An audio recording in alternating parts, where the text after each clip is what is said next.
I bought plane tickets for my entire family, business class, to the Maldives. But at the airport, my daughter-in-law looked me in the eye and said, "We gave your ticket to my mom. The grandkids love her more anyway." My son stood there and agreed with her. I nodded once, turned around, and walked away. 1 minute later, I made a phone call that turned their dream vacation into a nightmare. Friends, before we begin, I have a small request. If you enjoy real-life stories about justice and family drama, please subscribe and hit that like button. And tell me in the comments, what city are you listening from? I love knowing how far these stories travel. Happy listening. Hartsfield-Jackson Airport hummed with the energy of 1,000 departures. I stood near gate C-14, clutching a leather portfolio against my chest like a shield. Inside were 5 passports, 5 boarding passes, and printed confirmations that represented 6 months of careful planning and half my annual investment income. The Maldives, azure waters, a private resort villa. This was supposed to be my 65th birthday gift to myself, disguised as a gift to my grandchildren. I didn't want a party with strangers making toasts they didn't mean. I wanted my son beside me, watching the sunset. I wanted to hold my grandchildren's hands as we walked on white sand. I wanted to feel like I still had a family. But standing under the fluorescent terminal lights, watching my daughter-in-law whisper urgently to her mother, I felt the first cold finger of dread trace down my spine. My son, Danny, I still called him, stood 15 feet away, scrolling through his phone with aggressive intensity. His jaw was tight. He hadn't looked at me since we arrived. At first, I thought it was travel stress. Men get nervous before international flights, even if they'd never admit it. But this felt different. Sienna, my daughter-in-law, stood beside a woman I hadn't expected to see, Lorraine, Sienna's mother. A woman who wore animal prints-like armor and gold jewelry that announced her presence before she entered a room. She was loud, dramatic, and currently pulling a massive suitcase with a priority luggage tag dangling from the handle. I hadn't invited Lorraine. My budget was exact, 5 people: me, Danny, Sienna, and the twins, Lily and Mason.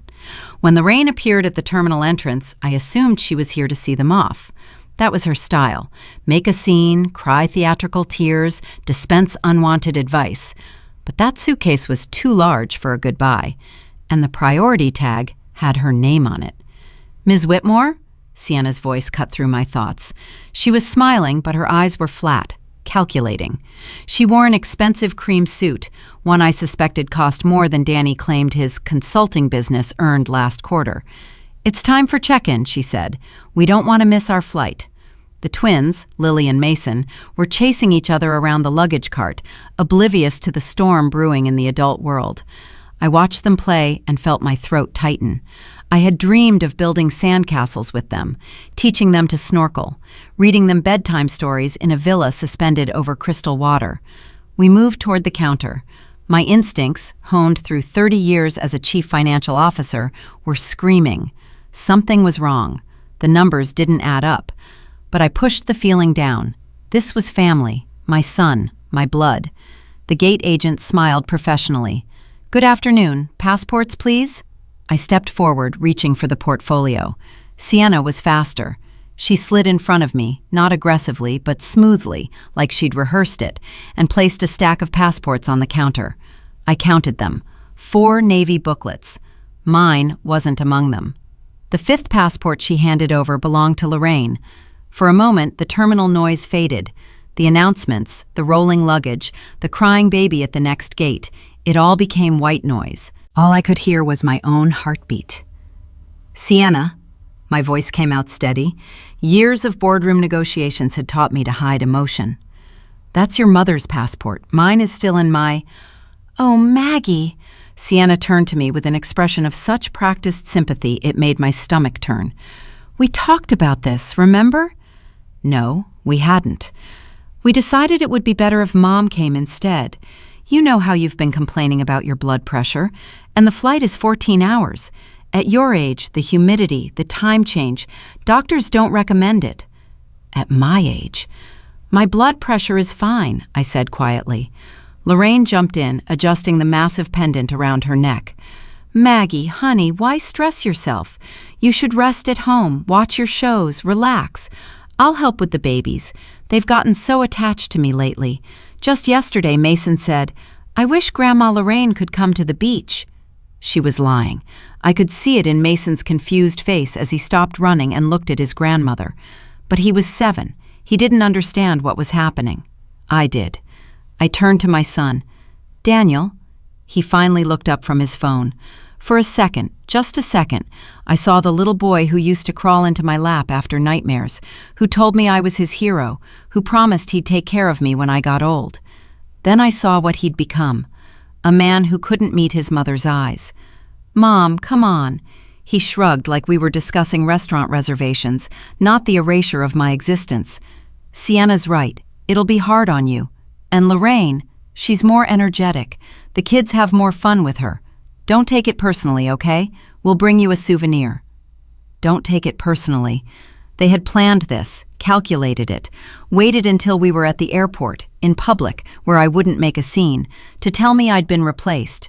They knew I'd paid for everything. They knew I couldn't get a refund. They counted on my dignity, my pride, my unwillingness to cause a spectacle. They thought I was just a wallet with a pulse.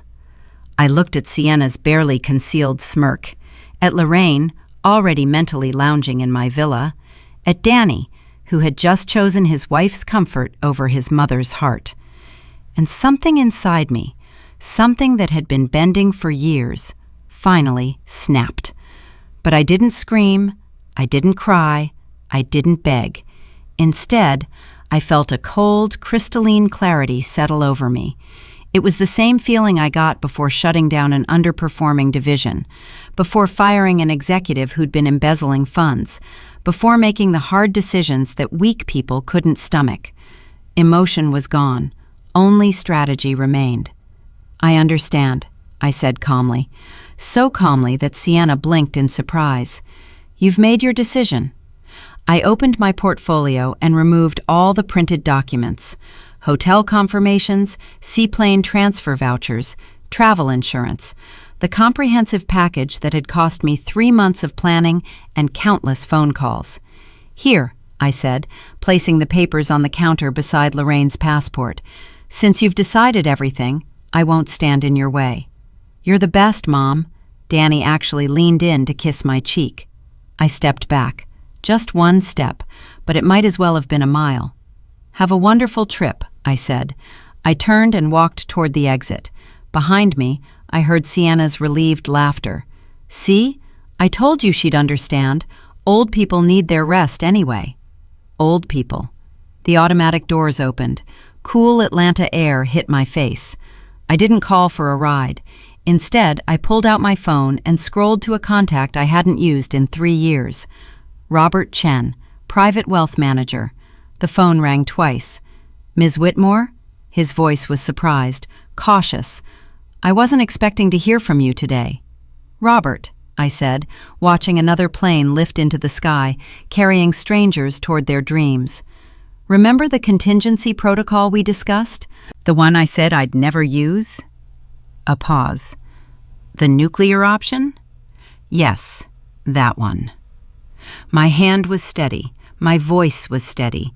Everything inside me was ice. "Initiate it. Now. They're going through security as we speak." "Margaret, are you absolutely—" "They just told me the grandchildren love someone else more." My voice cracked, just slightly, on the word love. "I'm sure." "Understood. Consider it done." I ended the call. And for the first time that day, I smiled. I didn't go home. Instead, I took the escalator to the 2nd floor, to the quiet bar with floor-to-ceiling windows overlooking the runways. Business people sipped cocktails and checked emails, killing time before their flights. Nobody knew me here. Nobody expected anything from me. I was just another traveler, alone, free. "What can I get you?" the bartender asked. "Macallan, neat." He nodded and poured 2 fingers of amber liquid into a crystal glass. I carried it to a window seat and watched the tarmac. Their plane was still there, engines warming up, preparing to carry them toward paradise. They were probably settling into their business class seats right now. Danny would be stretching his legs into the aisle. He always did that, believing rules didn't apply to him. Sienna would be taking selfies. Lorraine would be loudly admiring everything, making sure everyone knew she belonged in business class. They thought they'd won. I took a sip of scotch. The burn felt appropriate. My phone was in my hand. The private banking app loaded with a single touch. Black interface. Minimalist design. The kind of wealth management system that doesn't advertise because it doesn't need to. For years, I'd lied to myself. I called it helping, supporting a young family, investing in my son's future. The truth? I'd been enabling. Danny's consulting firm? It had exactly one client, me. I funneled money through his accounts, paid for fake reports, created the illusion of success so he could feel like a man. His platinum card was linked to my primary account. He never saw the real bills. Not for the luxury apartment, not for the twins' private school, not for the lease on his Range Rover. I wasn't his mother. I was his ATM.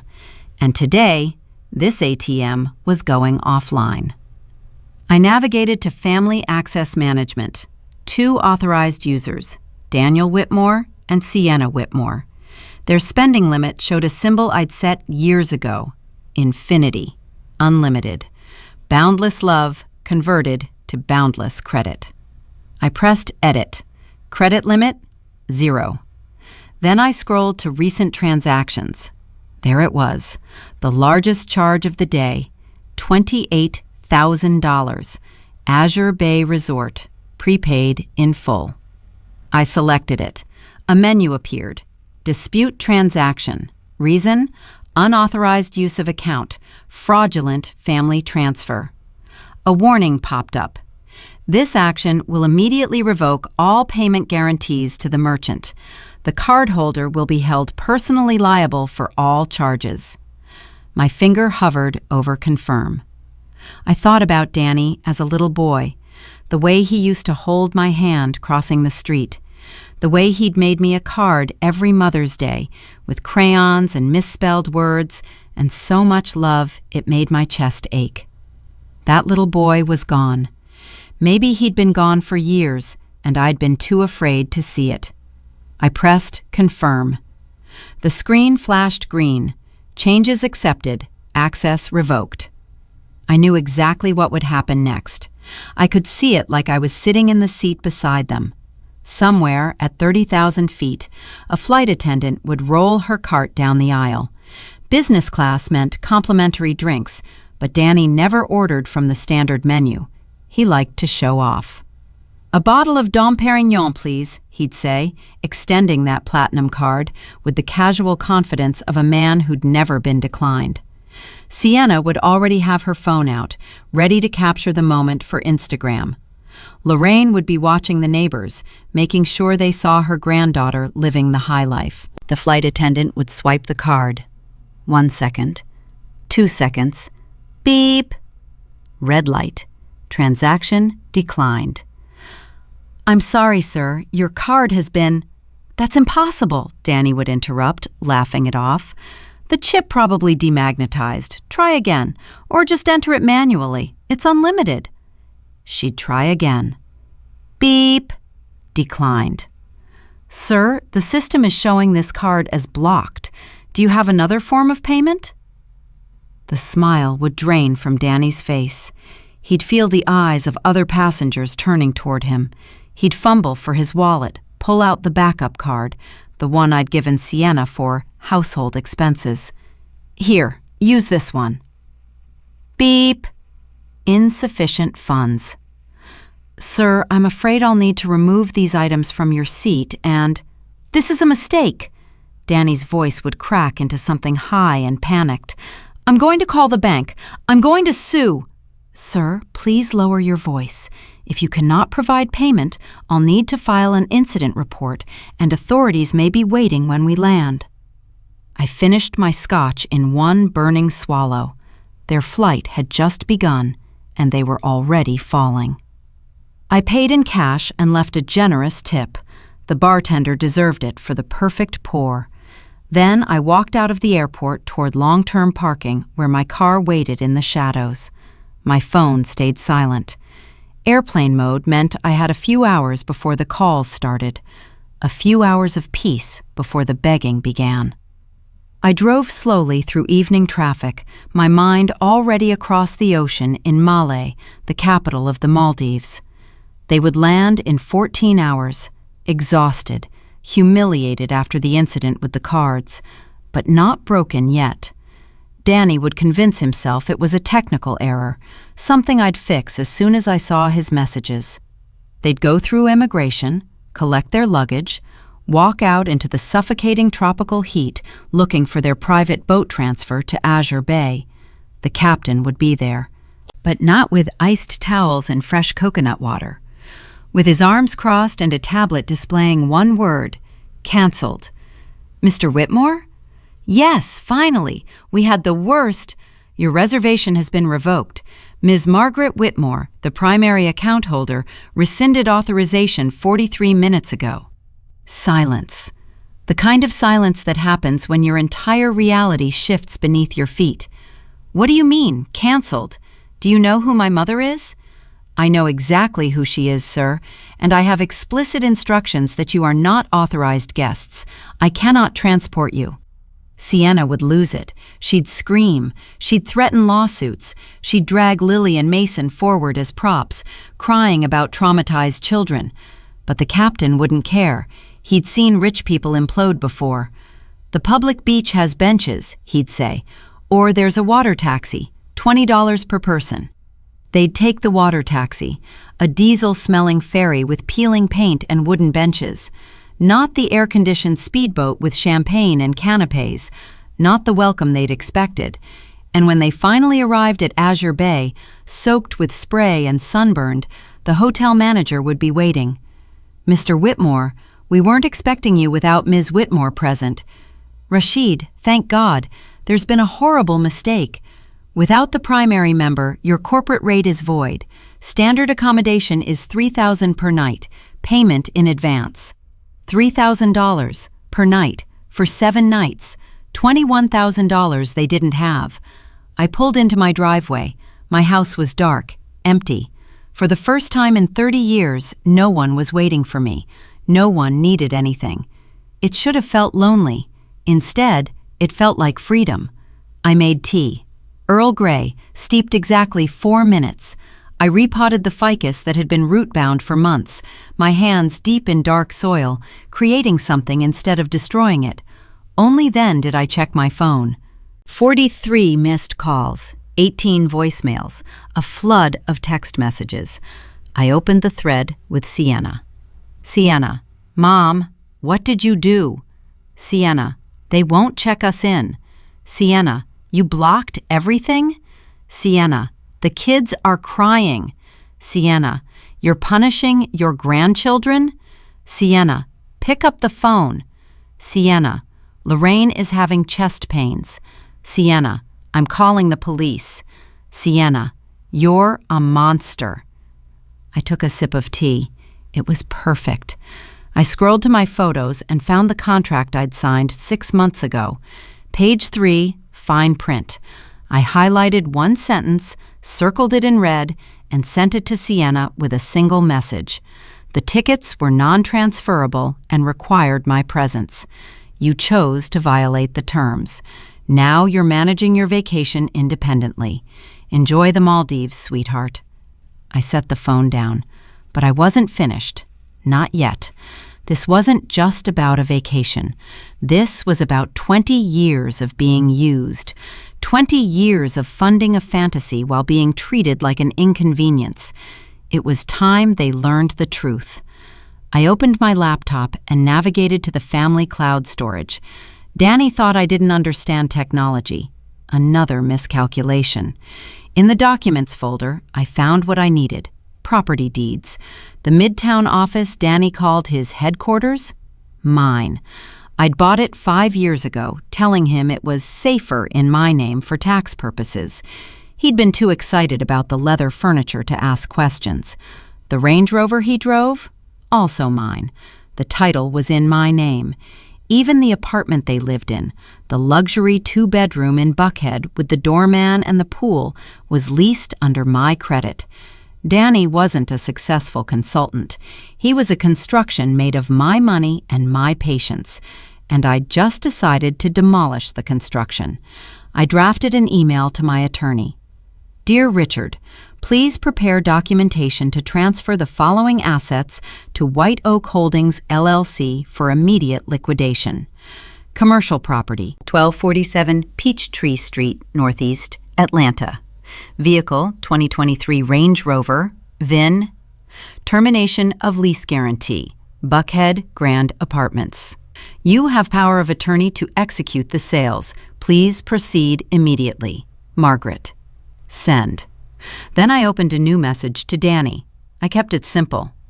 Daniel, I've been thinking about simplifying my life at this age. I've decided to liquidate some assets, starting with the office on Peachtree.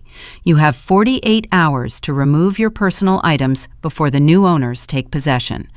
Also, the Range Rover will need to be returned, as the lease was in my name and I'm ending it. I'm sure a successful businessman like yourself can make other arrangements. Mother. Send. I closed the laptop. My hands were shaking now.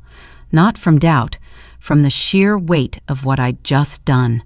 I'd cut them loose, completely. The safety net was gone. The parachute had been ripped away. They were in free fall now, and there was nothing to catch them. Part of me, a small, wounded part, wanted to take it all back. But the larger part, the part that had been silent for too long, whispered, "They needed this, and so did you."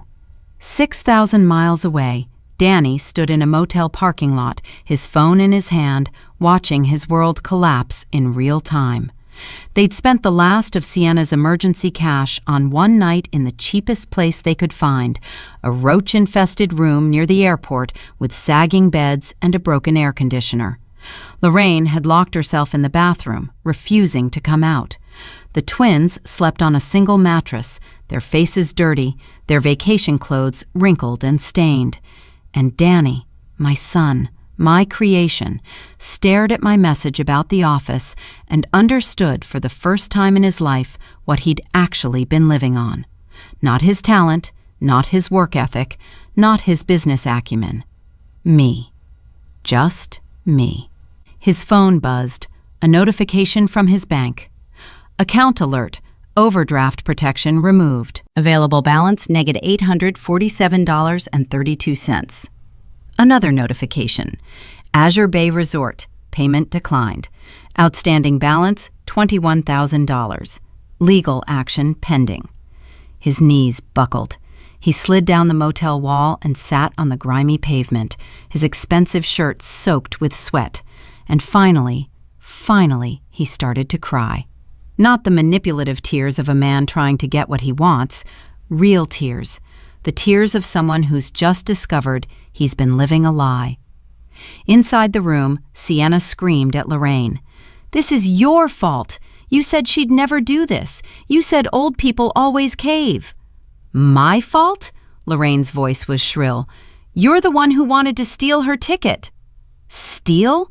You told me to do it. You said—" Their voices overlapped, accusations flying, blame ricocheting like bullets in a closed room. And through it all, the twins slept, exhausted, dreaming of a vacation that would never happen.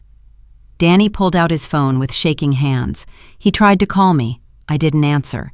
He left a voicemail. I listened to it later, and even now I can hear every word. "Mom, Mama, please, I'm so sorry. We're stuck here. The hotel won't take us. We're in this horrible place. The kids are scared. Sienna's mom, God, everything's falling apart.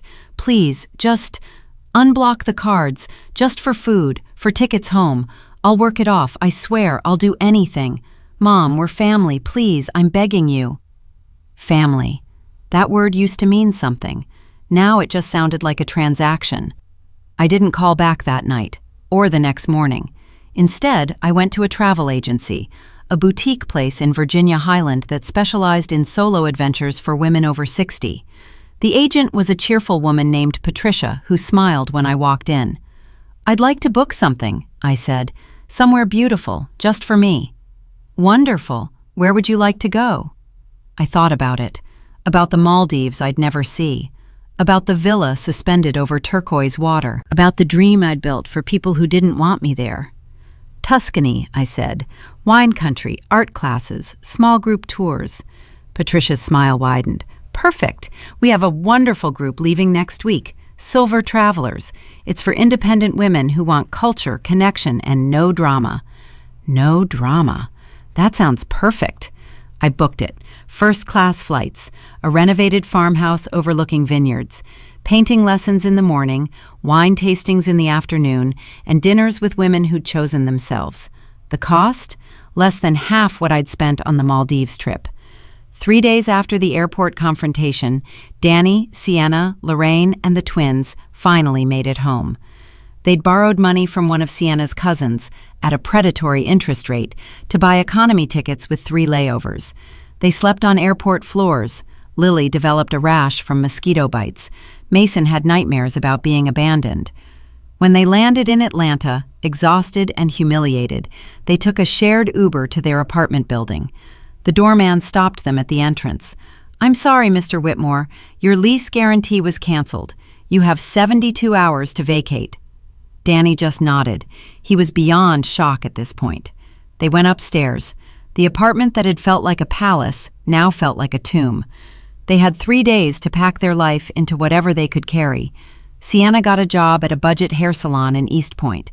Not as a stylist, she wasn't licensed, but as a receptionist, answering phones and sweeping hair. Danny found work selling insurance door to door. The commissions were brutal. The rejections were worse. They moved into a 2-bedroom rental in Stone Mountain. The neighborhood was fine, but it wasn't Buckhead. The walls were thin, the carpets were stained, there was no doorman, no pool, no illusion of success, just reality. And in that reality, they had to figure out how to be adults for the first time in their marriage. 2 weeks after everything imploded, I stood in Hartsfield-Jackson Airport again. But this time, I wore a linen travel dress and comfortable sandals. My carry-on was light. My heart was lighter. I sat in the Delta Sky Club, sipping champagne, watching planes take off toward 1,000 different destinations. My phone buzzed. A message from Danny. "Happy birthday, Mom. I'm sorry it's late. We're home. We're trying to figure things out. I hope you're okay." I stared at the message for a long time. Part of me wanted to respond, to tell him I loved him, to offer help. But the truth was, I'd been helping for 30 years, and it had only made him weaker. Love isn't always soft. Sometimes it's letting someone fall so they can learn to stand. I typed a response. "Thank you for the birthday wishes. I'm glad you're safe. This is your life now, Daniel. Make something of it. Send." Then I powered off my phone. "Ms. Whitmore?" A woman with silver hair and kind eyes approached my table. "I'm Helena. I'm organizing the Tuscany group. Are you ready?" I smiled. "I'm ready." We walked to the gate together. Around me, women of all ages were heading toward their own adventures. Some traveling alone, some in pairs, all of them choosing joy over obligation. The plane lifted off, and I watched Atlanta shrink below me. Somewhere in that sprawling city, my son was learning to live on a budget. My grandchildren were adjusting to public school. My daughter-in-law was learning that gold digging has consequences. And me? I was flying toward a life I'd almost forgotten I deserved. The Tuscany trip was everything I'd needed. I painted terrible watercolors and laughed about it. I drank wine in the afternoon without guilt. I made friends with women who understood what it meant to choose yourself after a lifetime of choosing everyone else. On the last night, sitting on a terrace overlooking the hills, Helena asked me, "Do you regret it? The hard line you drew?"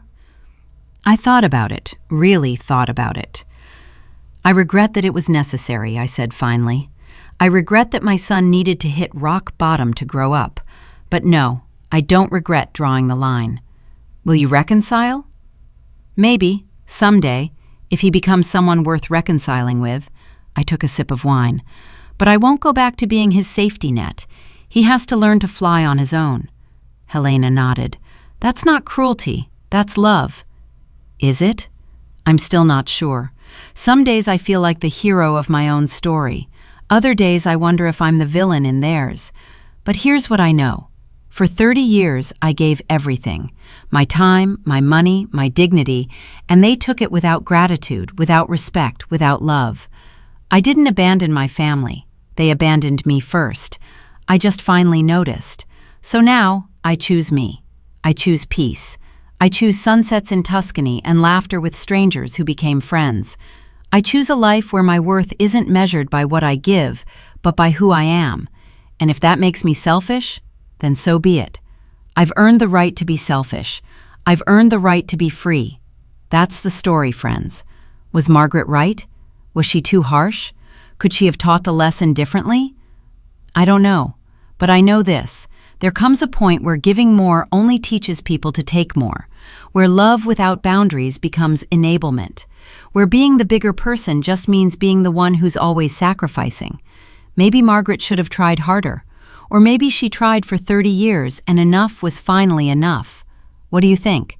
Let me know in the comments, and tell me, what city are you listening from? I love knowing this story reached you. If you enjoyed this, hit that subscribe button and check out the other stories on my channel. There's so much more to explore. Until next time, choose yourself, even when it's hard, especially when it's hard. With love and respect, see you in the next story.